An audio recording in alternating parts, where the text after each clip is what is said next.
안녕하세요. 혹시 안면몰수라는 말을 아시나요?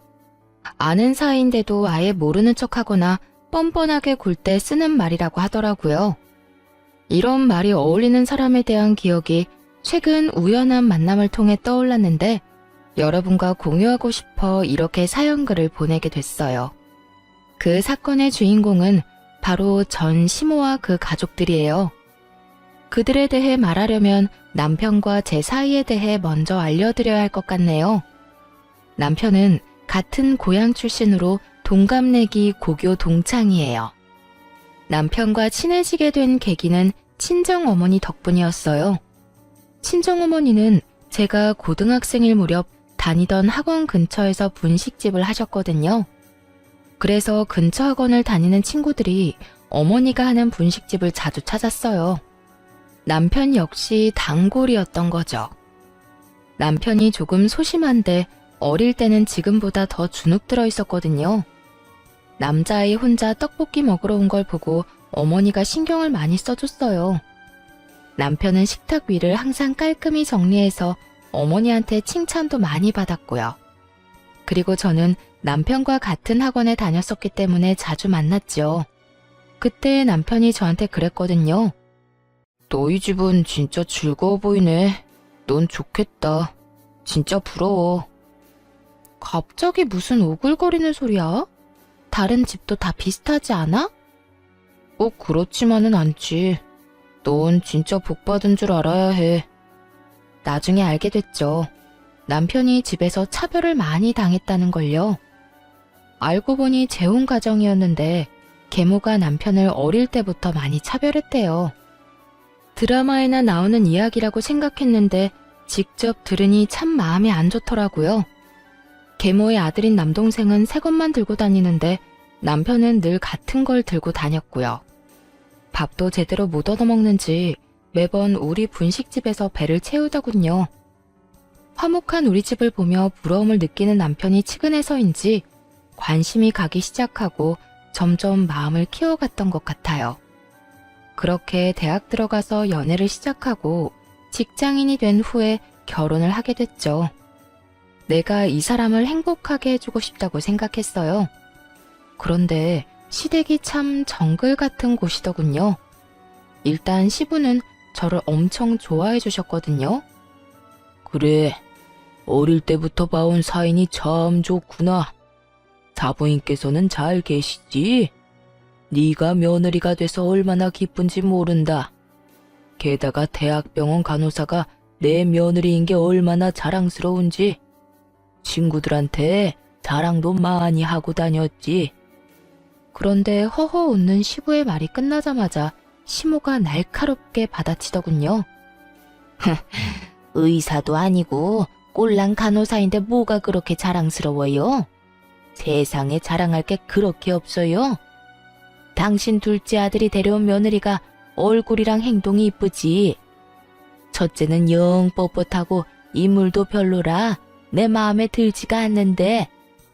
당신 제발 마음 좀 곱겠어. 애들 앞에서 이게 무슨 추태야? 추태는 무슨 추태예요. 그리고 당신 진짜 이럴 수 있어요? 결혼을 같은 해에 하는데 왜 첫째한테 돈을 더 많이 줘요? 둘째는요? 둘째가 여태 사업한다고 가져간 돈은 생각 안 해. 첫째는 평생 돈 달라고 한 적이 한 번도 없잖아. 아무리 발이 안으로 굽어도 그건 아니지. 사업하는데 돈이 필요한 걸 그럼 어떡해요? 어쨌든 둘째도 첫째만큼 지원 안 해주면 가만히 안 있을 테니까 그렇게 알아요. 저 말이 나오면 그때부터 남편의 순환 시대였죠. 시모가 쓸데없는 일로 남편 불러내고 고생시키고 말도 아니었거든요. 그런데 결혼을 하고 나니 제가 타깃이 되더군요. 저야 대학병원 간호사라 3교대로 일해서 바빠 죽겠는데 그런 치사한 괴롭힘에 어울려줄 시간이 없었어요. 남편에게도 시모가 무슨 일 시키면 바쁘다고 하라고 말해뒀고요. 그저 시부가 시키는 일만 잘하라고 했어요. 그렇지만 항상 화를 피해갈 수 있는 건 아니었어요. 명절 때마다 음식을 모두 혼자서 해야 했거든요. 시모가 동서와 저한테 시키겠다고 했지만 사실상 저에게만 다 맡겼으니까요. 형님, 이것도 좀 치워주세요. 무슨 주방이 이렇게 더러운지. 좀 치워가면서 해요. 살림 안 해본 티가 나네. 그리고 간도 좀 더 하시고요. 이렇게 맛없으면 아무도 안 먹어요.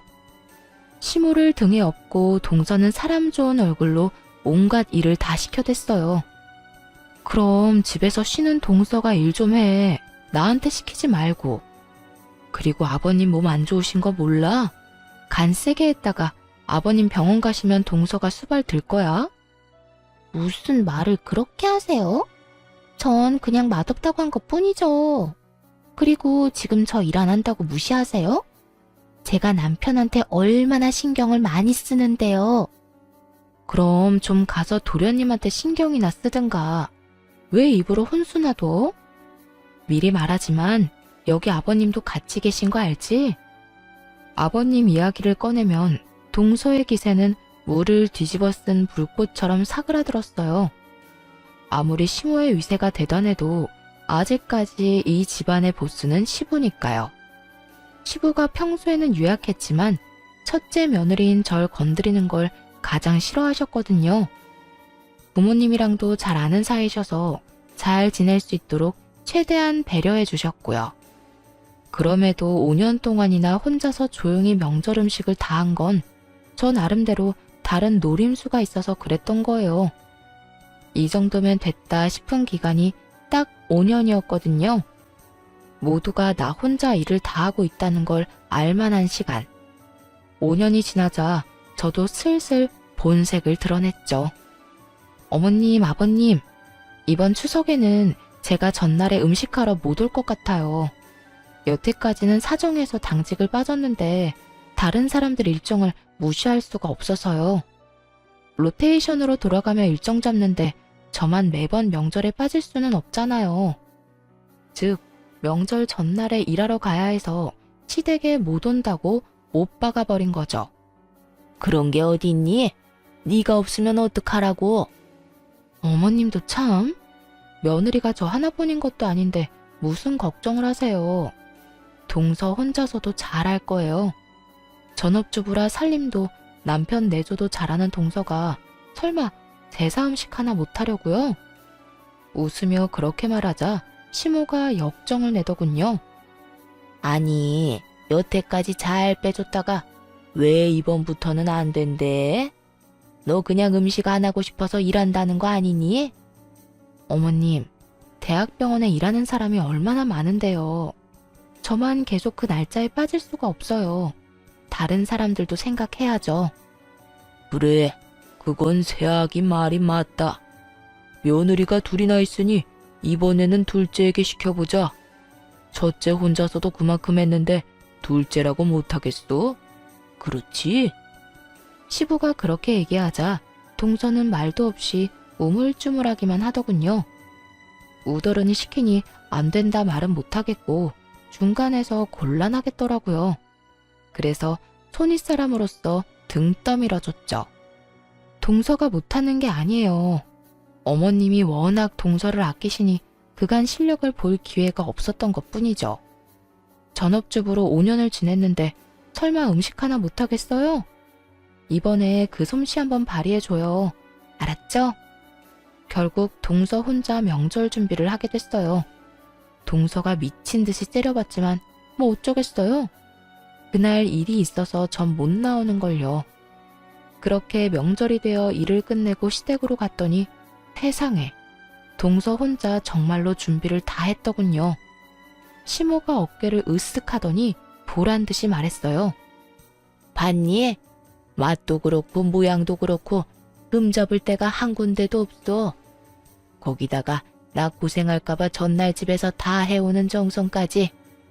예, 그런 건 좀 보고 배워라. 정말 잘했네요. 동서, 수고했어. 그런데 형님, 오늘 일한다고 하시지 않았어요? 그런데 제가 받은 이 문자는 뭐죠? 동서가 뜬금없이 보여준 문자에는 사진 한 장이 첨부되어 있었어요. 저와 웬 남자가 커피를 마시는 사진이요. 다름이 아니라 점심때 보험회사 직원이 상품 하나가 너무 잘 나왔다고 저한테 상담 한번 받아보라고 연락을 했거든요. 마침 남편 보험이 너무 부실했던 터라 한번 상담을 받아볼까 해서 만났죠. 그런데 그때의 모습이 떡하니 찍혀 있더라고요. 제 뒷조사라도 한 모양이었어요. 솔직히 깜짝 놀랐어요. 일하기 싫다고는 해도 이런 짓까지 하다니. 동서는 바쁘지도 않았어? 어떻게 음식 준비하면서 이런 사진까지 다 찍었대? 말 돌리지 말고 이야기나 해주세요. 오늘 일하신 거 맞아요? 그러자 옆에 계시던 시고모님이 대답을 빼앗아 갔어요. 질부, 오늘 병원 출근한 거 맞다? 내가 오전에 질부 병원에 병문안을 가고 오후에는 진료를 보러 갔거든. 그때 다 있었어. 이 사진은 점심시간에 찍힌 것 같은데. 점심 밖에서 먹었니? 네, 보험회사 직원이에요. 저는 딱히 필요가 없는데 남편 보험이 부실하더라고요. 실손보험 외에 다른 보험은 하나도 없어서 잘 됐다 싶어서 만난 거였고요. 그런데 동서는 어디서 이런 문자를 받았어? 남편이 근처 지나다가 형님을 봤다고 해서 찍은 거예요. 아니면 됐어요. 식사나 하세요. 트집을 잡으려다가 시고모님이 편들어주자 아무 말 못하고 식사나 하라더군요. 그렇게 식사를 하다가 중간에 나서서 말했어요. 그런데 동서, 솜씨가 정말 좋다. 너무 맛있는데? 그렇지 않아요, 아버님? 그래, 둘째 며느리가 생각보다 요리 솜씨가 굉장히 좋구나. 고모님도 맛있으시죠? 그래, 첫째 질부한테는 좀 미안한 말이긴 한데 둘째 솜씨가 굉장히 좋아. 간도 딱 좋고. 저한테 미안하실 게 뭐가 있어요. 사람들한테 맛있다는 말을 들으니 동서도 기분이 좋은 모양이더군요. 덩달아 옆에 있던 시모도 자신만만한 표정으로 저를 쳐다봤고요. 그 모습이 너무 웃겨서 그저 웃었어요. 그리고 이렇게 말해줬죠. 그럼 앞으로는 동서가 음식 준비하면 되겠네. 사실 내가 요리를 너무 못해서 항상 죄송하고 민망했거든. 동서 요리 솜씨가 이렇게 좋은데 그걸 뭐하러 썩혀? 그냥 명절마다 이렇게 다른 사람들도 즐길 수 있도록 하면 될 것 같아. 제가 왜요? 이때까지 형님이 다 하셨잖아요. 어른들께서도 동서 솜씨가 참 좋다고 하시잖아. 좋은 솜씨 그렇게 썩히는 거 아니야. 그리고 아버님, 어머님, 다음부터는 명절 전후로 빠지기가 조금 힘들 것 같아요. 제가 진급을 해서 쉬는 날 빠지기가 곤란해졌어요. 동서가 음식도 잘하고 이렇게 다들 좋아하시니 양해를 좀 구해볼게요. 괜찮죠? 뭐 그렇게 바쁘다고. 집안일에 도움 안 되는 너보다 둘째가 훨씬 낫구나. 그럼 그렇게 해라. 너희 시아버지도 둘째 솜씨를 더 좋아하시니. 시부에게 이참에 잘 보일 생각이었는지 시모가 웬일로 허락을 하더군요. 저야 그저 웃음이 날 뿐이었죠. 뒤에 있는 동서 표정이 썩는 것도 모르고 자기 마음대로 결정해버렸으니 그때 동서가 급하게 대화에 끼어들더군요. 왜 그래? 동서, 할 말 있어? 네. 그게 사실 이번에 준비해온 음식들 반찬 가게에서 다 산 거예요.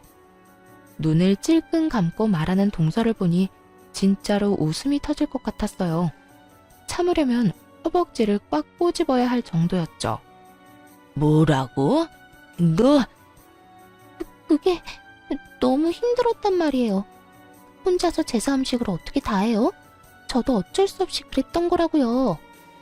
사실 동서가 음식을 샀든 진짜 했든 저는 상관없었어요. 어차피 다음 명절부터는 음식 준비를 안 할 테니까요. 그런데 시모에게는 청천벽력 같은 말이었나 봐요. 믿었던 도끼에 발등 찍힌 기분이지 않았을까요? 역시나 시모 표정이 완전 귀신처럼 흉악해지더군요. 정신 나갔어? 어떻게 제사 음식을 사놓고 직접 했다고 속일 수가 있어? 아무리 아끼는 며느리라도 이런 상황에서는 미운 모양이었어요. 어머님, 잘 드셔놓고 왜 이제 와서 화를 내세요? 화를 안 내게 생겼어? 못할 것 같으면 못하겠다고 말을 했었어야지. 어디서 사서 가져와 놓고 네가 했다고 거짓말을 해? 가족들 앞에서 날 거짓말쟁이로 만드니 기분 좋니? 도대체 애가 생각이 없어 넌? 동서가 시모에게 먼지 한 톨 남기지 않고 털리고 있는데 시고모님이 말하더군요. 옳게 애 그만 잡아요. 힘든 것도 사실이지. 그간 첫째 질보 혼자서 얼마나 힘들었는지 잘 알게 됐으니 좀 바꾸는 게 어때요? 이렇게 반찬 가게에서 사 먹는 거 난 나쁘지 않은데? 넌 어떻게 생각하니? 저도 뭐 괜찮네요, 누님. 안 그래도 매번 첫째 아가 혼자 고생하는 거 보고 마음이 쓰였는데 다음부터는 그냥 음식 사서 제사 지내도록 하자. 다들 그러시다면 어쩔 수 없죠. 결국 시모는 어쩔 수 없이 모두의 의견에 동의할 수밖에 없었어요. 동서를 밀어주려 했는데 그간의 제 노고만 빛났으니 얼마나 속이 쓰렸겠어요. 마지막에는 저만 그동안 고생 많았다는 말을 들으며 그날 하루가 끝났죠. 동서는 그 뒤로도 시모에게 그 일로 계속 욕을 먹더군요. 그냥 넘어갈 수도 있지만 시모의 마음이 워낙 좁아 용서를 못하는 듯 했어요. 하지만 동서가 시모에게 시달리는 것도 한두 달 뿐이었어요. 그 뒤에는 가족들 모두 정신이 없어졌거든요. 시부가 연세치고는 정정하게 지내셨는데 갑자기 몸이 계속 안 좋아지셨거든요. 건강검진을 해보니 문제가 있어 제가 다니는 병원에 입원하시게 됐어요. 변명은 폐암. 게다가 속도가 빨라서 발견했을 때는 손 쓸 수 없을 정도였어요. 시부가 입원해 있는 동안 시모랑 동서 둘이 딱 붙어 옆에 있더라고요. 하지만 간병을 하는 게 아니라 사람을 못 살게 굴고 있었죠. 대화하는 걸 대충 들었는데 유산과 관련된 이야기를 하더라고요. 참 바뀌는 거 없는 인간들이다 싶었어요. 시부 재산이라고는 시댁 집뿐이고 돈도 어차피 치료비에 거의 다 쓰일 텐데 뭐가 그리 급한지 누워있는 사람을 괴롭히더군요. 몇 번은 제가 절대 안정을 해야 한다는 말로 내쫓아주기도 했지만 아주 끝장을 보려는 건지 끈질기게 시부에게 확답을 듣고자 하더라고요. 결국 시부가 가족들 모아놓고 이야기를 꺼냈어요. 당신도 알다시피 내가 가진 건 별로 없어. 이 집이랑 예금만 얼마 정도 있지. 당신이랑 둘째한테 유산을 주는 조건은 내 누나를 돌봐주는 것뿐이야. 내가 누나보다 먼저 가게 될 줄은 몰랐으니 나 대신 우리 누나를 잘 보살펴주면 유산 돌려줄게. 그렇게 하겠소? 시고모님이 시부를 업어 키웠다고 할 정도로 남매가 각별한 사이였거든요. 시부를 고등학교까지는 보내려고 결혼도 하지 않고 돈만 벌다가 결국 시고모님은 혼자서 늙어가셨죠. 게다가 지금은 일도 없이 연금 받아서 지내고 계신 것 같았거든요. 각종 질병도 있어서 병원에 자주 가시기도 했고요. 그런 고모님이 안쓰러워 저도 신경을 참 많이 썼는데 시모에게 맡긴다니 걱정이 많이 되더군요. 시모는 자신 있다는 듯이 고개를 끄덕였어요. 내가 형님 모실 테니 당신은 우리 아들이랑 나한테 유산 넘겨주고 가. 그렇게 대화가 마무리됐어요. 그래도 유산을 걸고 약속한 만큼 시고모님을 잘 돌봐드릴 줄 알았는데 아니더군요. 그 말을 듣고 난 바로 다음 날 저한테 시고모님이 전화를 하신 거예요.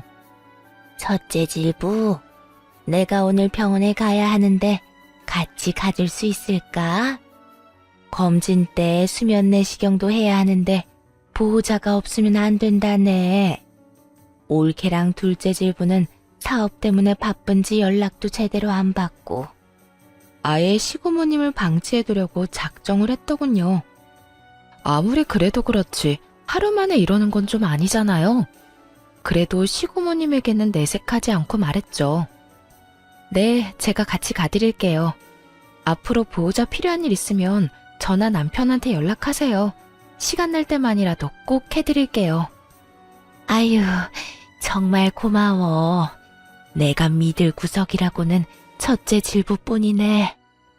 시부가 아직 돌아가시지도 않았는데 이러니 가슴 한구석이 답답해지더군요. 이 인간들이 거짓말하고 시부 유산을 받아갈 걸 생각하니 기분이 엄청 나빴어요. 이대로라면 시고모님이 마음고생을 많이 하실 것 같다고도 생각했죠. 그리고 그로부터 몇 달 뒤에 시부가 돌아가시면서 제 걱정은 현실이 됐고요. 장례도 치르기 전 모두를 불러 시모가 이야기하더군요. 네 아버지 돌아가셨으니 우리는 이제 남인 거 알지? 피 한 방울 안 섞인 남인데 언제까지고 네 고모를 우리가 모실 수는 없지 않니? 그러니 앞으로 너희가 모셔. 어머님이랑 서방님, 동서가 고모님 모시는 대신 유산 받기로 한 거 아닌가요? 그런데 갑자기 이런 말씀을 하시다니요. 유산? 유산이라고는 한 푼도 없는데 어쩌니? 내 남편이 여태껏 자식 돌봐줘서 고맙다고 나한테 그 집 주고 갔어.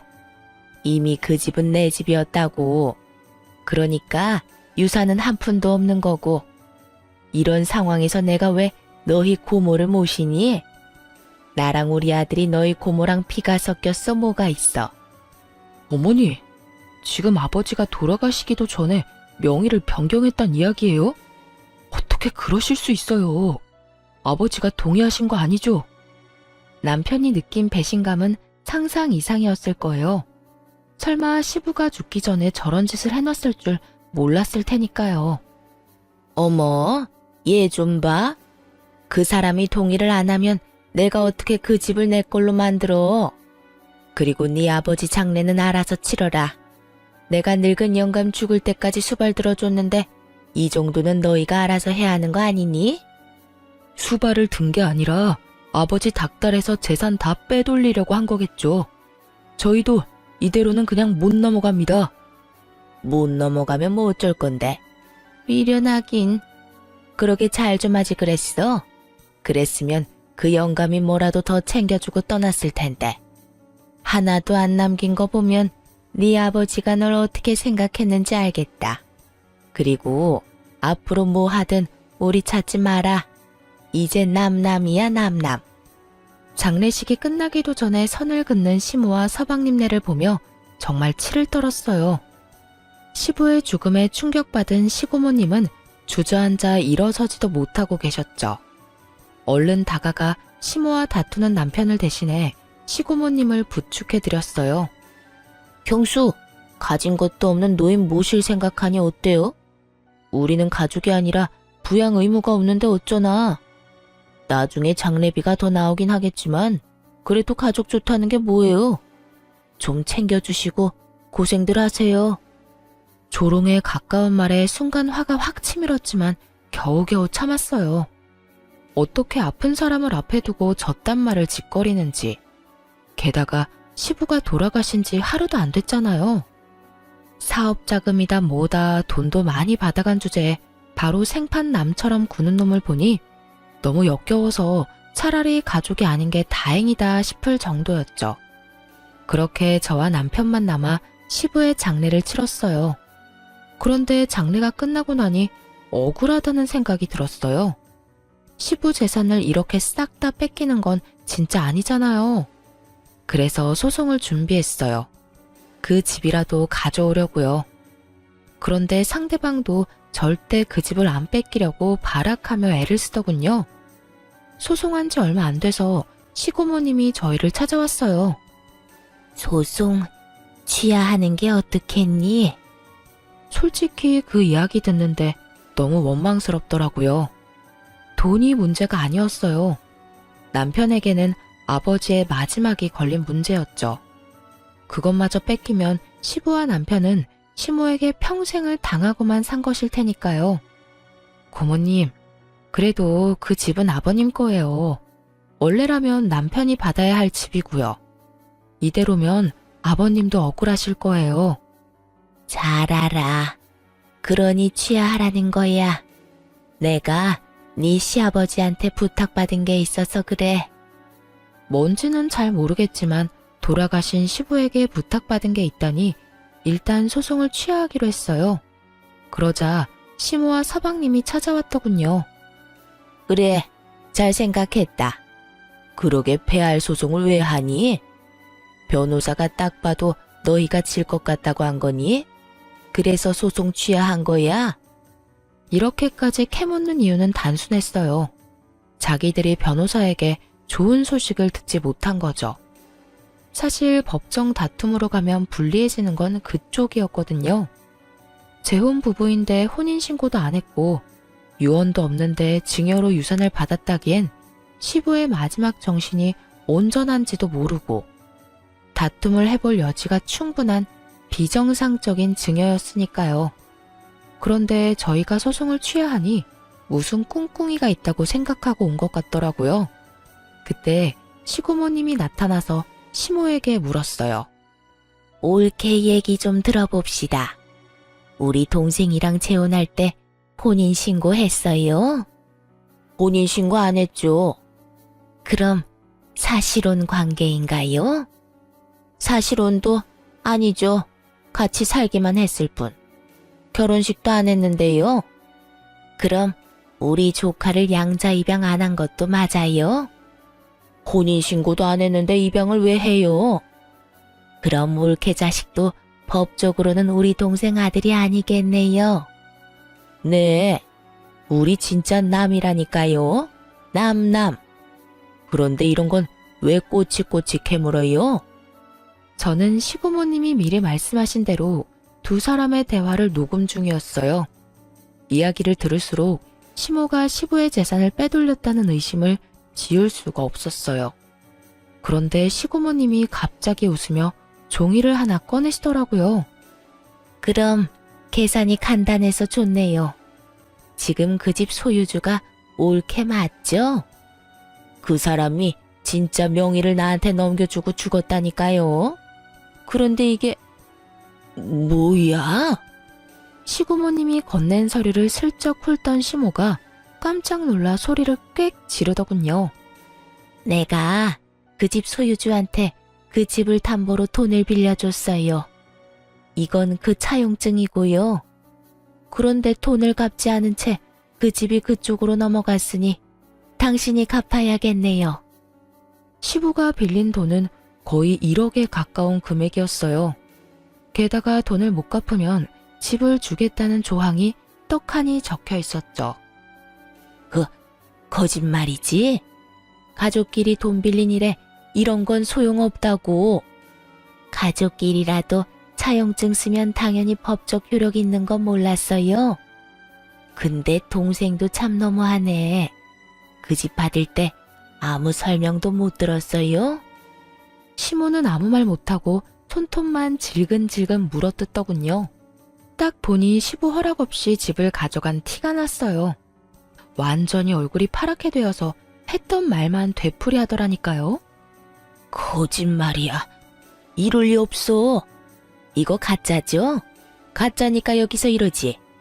이게 진짜였으면 소송할 때 이야기했으면 되잖아. 그렇게 의심되면 확인해 봐요. 그거 변호사 공증받은 거거든요. 그 말이 끝나기도 전에 시모가 서류를 쫙쫙 찢어버렸어요. 이런, 원본은 당연히 변호사가 가지고 있어요. 그러니까 사본은 얼마든지 찢어도 상관없어요. 평온한 시고모님 말투에 시모는 미쳐버리기 딱 일보 직전이더라고요. 왜냐면 시모가 가져간 그 집에는 이미 은행을 통한 담보대출도 잡혀 있었거든요. 상속받자마자 소송으로 뺏길 수도 있다고 생각해서 그런지 서방님이 이미 그 집을 담보로 대출을 신청했더군요. 이 집 담보대출 받아서 그만큼 돈 못 줘요. 그럼 올케가 1억을 나한테 줘야지. 아니면 대출 받은 사람이 주든가. 그러면서 시고모님이 바라보자 서방님이 고개를 대뜸 젓더군요. 안 돼요. 이미 사업자금으로 다 들어가서 뺄 수도 없어요. 너 모아둔 돈도 없니? 지금 그 집 뺏기면 엄마 살 곳도 없어. 내가 무슨 돈이 있어요. 넌 돈도 한 푼 없는 애가 무슨 사업을 하겠다고 난리야. 그리고 그 돈은 보관만 하기로 한 거잖아. 그런데 그걸 냅다 다 썼다고? 언제 망할지도 모를 사업에? 이제 시모와 서방님이 아주 박 터지게 말다툼을 하더군요. 어쨌든 난 돈 없으니까 엄마가 알아서 해요. 엄마는 이런 것도 안 알아보고 도대체 뭐 한 거예요? 그렇게 아들이 못 준다고 버티는 통에 결국 시모는 집을 팔아서 마련해야 했어요. 그 차용증이 너무나 명확한 법적 증거가 돼서 목을 죄고 있었거든요. 집 담보대출 받은 금액이 빠지고 시부모님께 1억까지 주고 나니 남는 건 5천 정도 뿐이더군요. 시모가 시부모님께 돈 갚으러 왔을 때 저희 부부와 서방님 부부도 있었거든요. 그때 시모가 서방님과 동서에게 말하더군요. 이제 난 돈도 집도 없다. 1억 준 거나 마찬가지니 너희가 날 모시고 살아야 해. 어머님, 저희 집 좁아요. 그런데 어머님을 어떻게 모셔요? 그러지 마시고 5천으로 월세 집이라도 하나 계약하세요. 그럼 월세를 너희가 내줄 거니? 월세를 왜 저희가 내드려요? 요새 나이 들어도 다들 일하고 돈 벌어요. 어머님도 돈 벌어서 월세 내시면 되죠. 이 빵알년이 어디서 싸가지 없게 그런 소리를 짓거려? 내가 나이가 몇인데 지금 나가서 무슨 돈을 벌어? 그러려고 너희한테 돈 다 갖다 바친 줄 아니? 그리고 야, 아들, 넌 네 마누라가 졌단 소리 하는데 왜 이렇게 태연해? 부모가 자식한테 돈 주는 건 당연하잖아요. 그거 가지고 이런 식으로 구는 건 말이 안 되죠. 솔직히 와이프가 틀린 말 한 것도 없고 우리는 어머니 수발 못 두니까 알아서 사세요. 솔직함을 넘어선 아들의 말에 시모는 너무 열받았는지 욕을 하고 난리가 났어요. 저희가 느꼈던 배신감을 고스란히 느끼는 듯 했죠. 이 미친놈이 내가 너한테 어떻게 했는데 감히 이딴 식으로 내 뒤통수를 쳐? 이 버러지 같은 놈. 그러는 엄마야말로 알아보지도 않고 일 저질렀잖아요. 그 바람에 애꿎은 우리가 이 고생을 하고 있고 그게 내 탓은 아니지. 서로 물고 뜯고 하는 장면을 보니 어찌나 유쾌하던지 끝까지 남 탓만 하는 걸 보니 둘이 역시 모자구나 싶었어요. 그런데 그때 시구모께서 그러시더군요. 너희 아버지도 참 짓궂어. 이렇게 될 줄 알고 그 집을 넘겼겠지. 나한테도 그랬거든. 너희 엄마가 날 아예 신경도 안 쓰면 이 차용증으로 혼내주라고. 그래도 한 몇 달간 돌보는 신용은 할 줄 알았는데 그러지도 않더라. 날 잘 돌보는 사람한테 유산 넘겨주라고 했는데 남남이란 쪽은 신경 꺼도 되겠지? 자, 이 1억은 너희 거야. 소송 취하하기 잘했지? 뭐하러 귀찮게 소송을 해? 이렇게 쉬운 방법이 있는데. 시구모님은 1억을 시모가 보는 앞에서 바로 남편에게 넘겼어요. 그걸 보고 있던 시모와 서방님 얼굴이 진짜 볼만하게 일그러지더군요. 우와, 아버지 진짜 사람 뒤통수를 이렇게 친다고? 뒤통수는 서방님, 아니 그쪽이랑 그쪽 어머니가 쳤겠죠. 아버님은 그거 미리 예상하고 막아두신 거고. 아버지라는 말 입에 담지도 마세요. 남이라면서. 남의 아버지를 왜 자기 아버지래? 정신 나갔어요? 매섭게 쏘아붙이자 서방님은 말도 못하고 빤히 쳐다만 보더군요. 왜요? 내가 틀린 말 했어요? 언제는 남남이라면서요. 아버지 아니라며. 피 한 방울 안 섞였다며. 형수, 진짜? 누가 당신 형수야? 한 번만 더 형수라고 불러봐요. 가만 안 둘 테니까. 확실하게 선을 긋자 서방님이 어이없다는 표정으로 보더군요. 제가 이렇게까지 맞설 줄은 몰랐나 봐요. 옆에 있던 시모는 시모대로 억울한지 시부 욕을 마구 해대더군요. 이 썩을 놈의 양반이 나한테 썩은 고기를 줬다 이거지? 내가 이대로 넘어갈 줄 알아? 절대로 못 참아. 너희들이 왜 그 돈을 가져가는 거야? 돈 다시 돌려내. 그 사람 배우자인 내가 돈을 받아야지. 본인 입으로 사실혼도 아니라고 했으면서 내가 괜히 다 녹음해둔 줄 알아? 이렇게 한 입으로 두 말 할까봐 그런 거야. 몰래 동생 재산 빼돌려 놓고는 뭐? 가족이 아니야? 그래 놓고 이제 와서 가족이라고? 에라이 천벌받을 인간 같으니. 계속 이런 식으로 나오면 나도 가만히는 안 있어. 경찰에 신고해서 콩밥 먹도록 만들어줄까? 정신없는 사람 이용해서 재산 빼돌렸다고? 시고모님이 벼락같이 소리치자 시모는 구시렁거리며 자리를 떠날 수밖에 없었어요.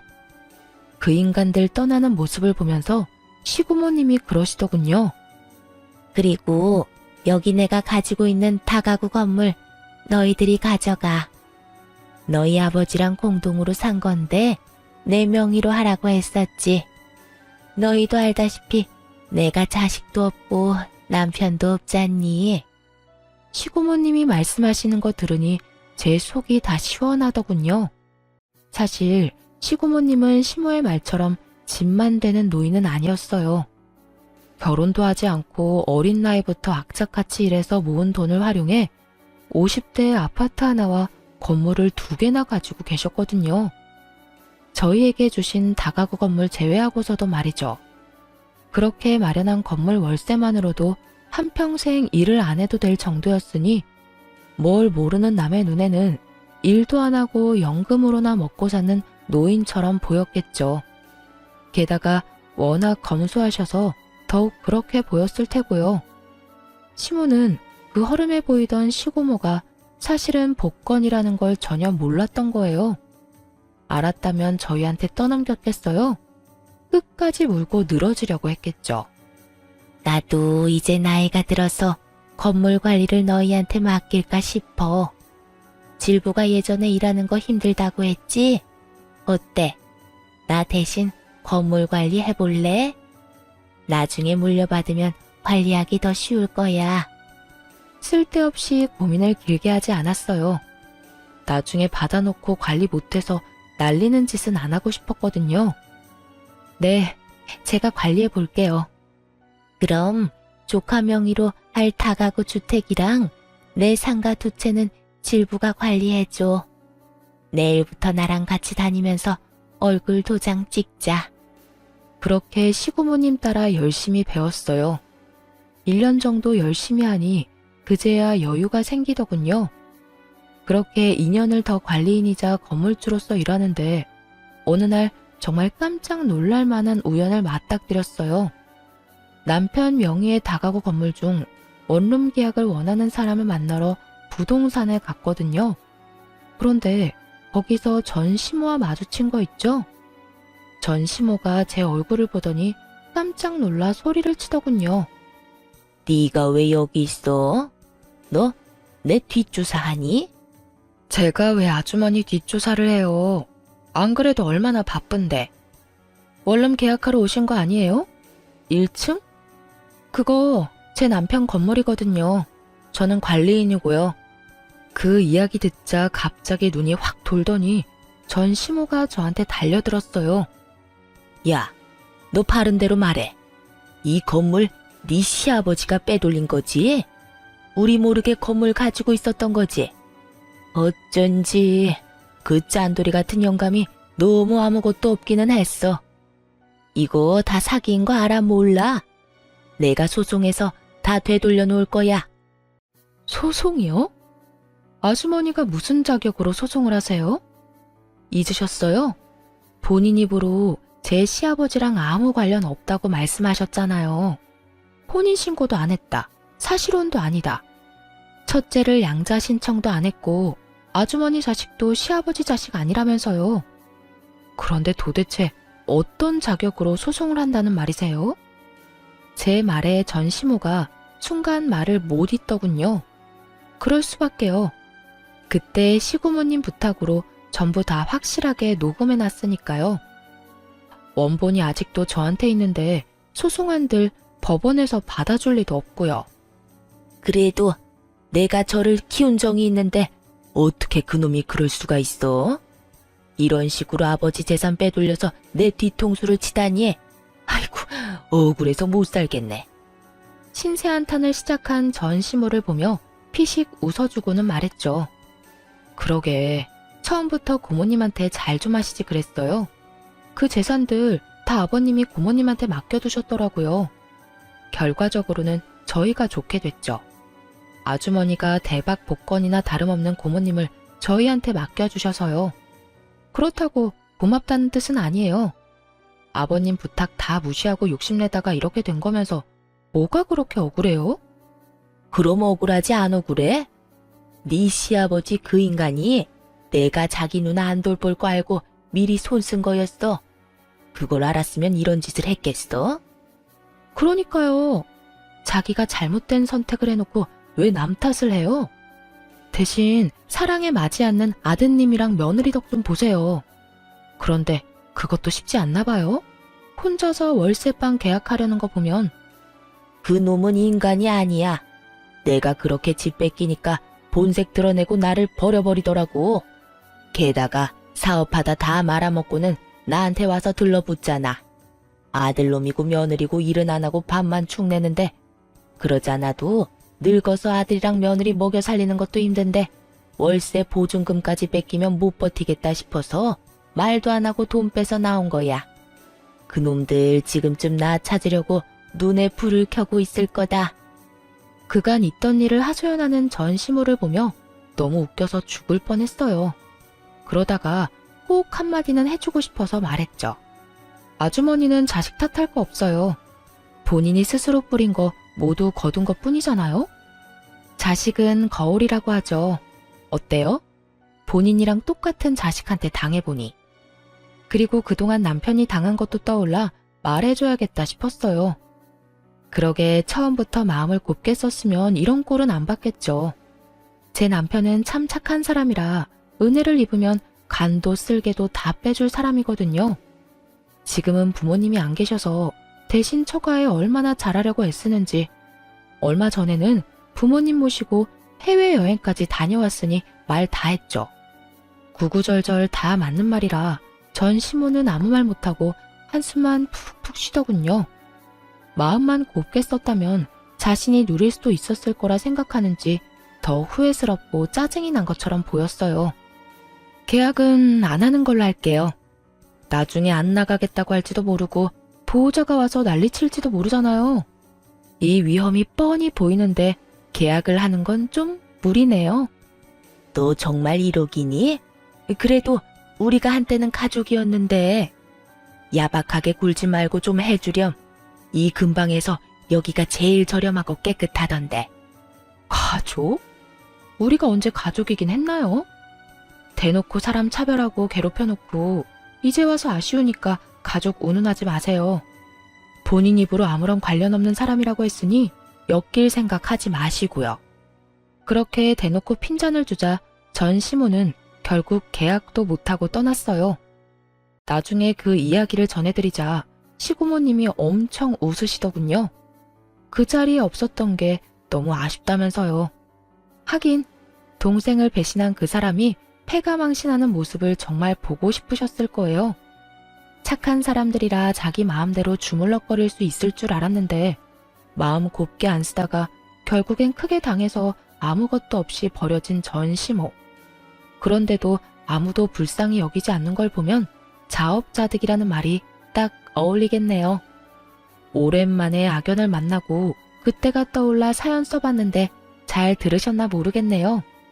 모두들 행복하고 즐거운 하루 되세요.